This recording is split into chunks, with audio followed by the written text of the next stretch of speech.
semuanya, berjumpa lagi dengan saya Kak Riri.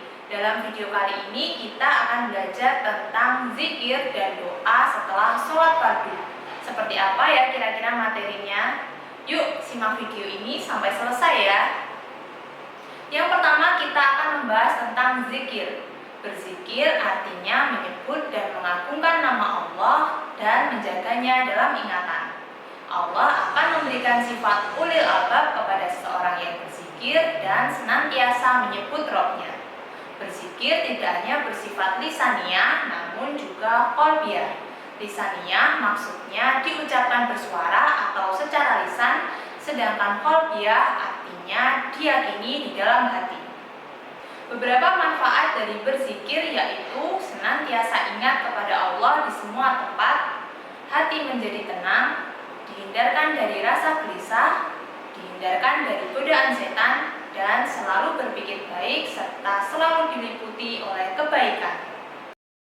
Berikut ini merupakan keutamaan dari berzikir. Yang pertama, mengusir, mengalahkan, dan menghancurkan setan. Yang kedua, menghilangkan rasa susah dan kegelisahan hati. Yang ketiga, membuat hati menjadi senang, gembira, dan tenang. Yang keempat, dapat menghapus dan menghilangkan dosa. Yang kelima, menyelamatkan seseorang dari siksa di hari kiamat. Yang terakhir, sebagai bekal di akhirat nanti. Beberapa adab dalam berzikir antara lain, berzikir dalam keadaan suci dan bersih. Berzikir di tempat yang bersih dan kondusif. Seseorang yang berzikir hendaknya memiliki sifat mahmudah. Berzikir menghadap kiblat dengan khusyuk dan tenang. Menyertakan hatinya dalam memahami makna bacaan zikir. Tidak tergesa-gesa, cukup memperdengarkan untuk diri sendiri kecuali saat berjamaah. Ada dua cara dalam berzikir, yaitu dengan ucapan dan dengan hati. Yang pertama, berzikir dengan ucapan. Zikir dengan ucapan adalah mengingat Allah Subhanahu wa Ta'ala dengan cara membaca kalimat thayyibah. Kalimat thayyibah adalah kalimat-kalimat yang baik. Berikut kalimat thayyibah yang disunahkan untuk berzikir. Pertama, Asmaul Husna, misalnya seperti Ar-Rahman, Ar-Rahim, Al-Malik, dan sebagainya. Yang kedua, kalimat istighfar, Astaghfirullahaladzim. Yang ketiga, kalimat tasbih, Subhanallah. Yang keempat, kalimat tahmid, Alhamdulillah. Yang kelima, kalimat takbir, Allahu Akbar. Dan yang terakhir, kalimat tahlil, La ilaha illallah. Yang kedua adalah zikir dengan hati. Zikir dengan hati yaitu mengingat Allah Subhanahu wa Ta'ala dengan memikirkan keagungan Allah, bahwa Allah yang menciptakan alam semesta serta isinya dan semua yang diciptakan Allah ada manfaatnya. Ada beberapa tata cara berzikir setelah sholat fardu. Yang pertama, membaca istighfar Astaghfirullahaladzim sebanyak 3 kali. Kemudian dilanjutkan dengan membaca tasbih Subhanallah sebanyak 33 kali. Lalu membaca tahmid Alhamdulillah sebanyak 33 kali. Dan membaca takbir Allahu Akbar sebanyak 33 kali. Selanjutnya kita akan membahas tentang doa. Doa berasal dari bahasa Arab yang artinya memohon atau meminta. Doa juga memiliki berbagai arti lain dalam Al-Quran dan hadis.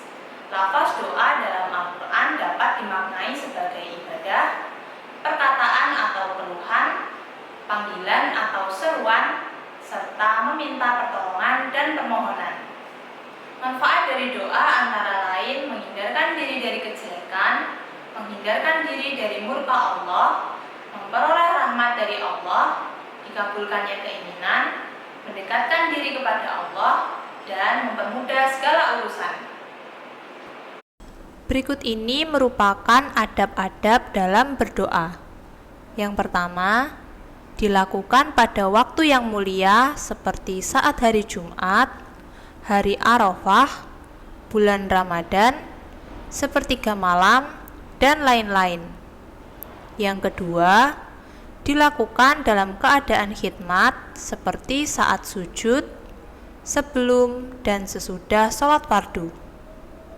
Yang ketiga, menghadap kiblat.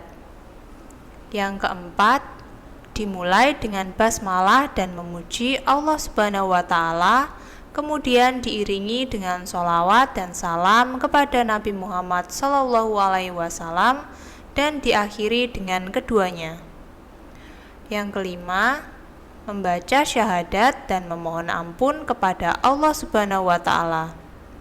Yang keenam, berdoa dengan merendahkan diri dan penuh pengharapan menggunakan bahasa yang sederhana dengan suara yang lemah lembut. Yang ketujuh, berdoa dengan sabar, tidak bosan dan tidak putus asa. Yang kedelapan, hendaklah berdoa untuk diri sendiri terlebih dahulu, baru kemudian mendoakan orang lain. 9. Berdoa dengan menyertakan Asmaul Husna yang dimiliki oleh Allah Subhanahu wa Ta'ala. Dan yang ke-10, suci dari hadas dan najis.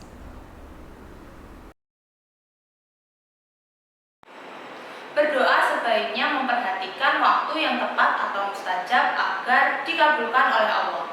Waktu yang utama dalam berdoa antara lain setelah melakukan sholat fardu, saat malam Jumat atau hari Jumat, saat sedang dalam perjalanan atau bepergian, saat melakukan puasa wajib ataupun sunnah, pada sepertiga malam terakhir atau saat sholat tahajud, dan waktu antara azan dan iqamah.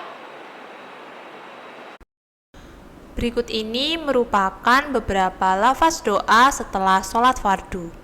Yang pertama, doa untuk kedua orang tua. Bismillahirrahmanirrahim.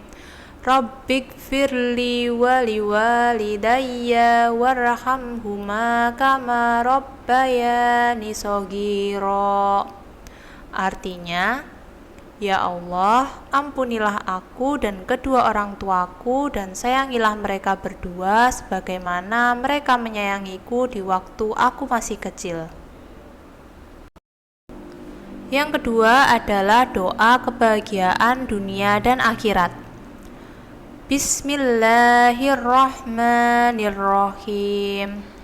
Rabbana atina fid dunya hasanah wa fil akhirati hasanah wa qina azabannar. Artinya, wahai Tuhan kami, berilah kami kebaikan di dunia dan akhirat, dan peliharalah kami dari siksa api neraka. Yang ketiga adalah doa untuk mendapat ilmu yang bermanfaat. Bismillahirrahmanirrahim. Allahumma inni as'aluka ilman nafi'an wa amalan mutaqabbalan.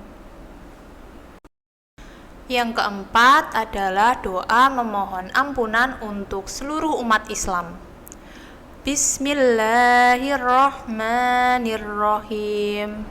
Rabbana ighfir lana dzunubana wa liwalidina wa limasyayikhina wa limuallimina wa liman lahu haqqun alaina wa liman ahabba wa ahsana ilaina wa likaffatil muslimina ajmain. Artinya, wahai Tuhan kami, ampunilah dosa-dosa kami, dosa-dosa orang tua kami, para sesepuh kami, para guru kami, orang-orang yang mempunyai hak atas kami, orang-orang yang cinta dan berbuat baik kepada kami, dan seluruh umat Islam. Nah, sekarang adik-adik sudah paham tentang materi zikir dan doa setelah sholat fardu kan? Mulai sekarang kita biasakan untuk berzikir dan berdoa setelah selesai sholat fardu ya. Sekian materi yang bisa kakak sampaikan dalam video kali ini. Jangan lupa untuk like, komen, dan subscribe channel Edukasi Tawaf. Jangan lupa juga untuk share video ini ke teman-teman kalian.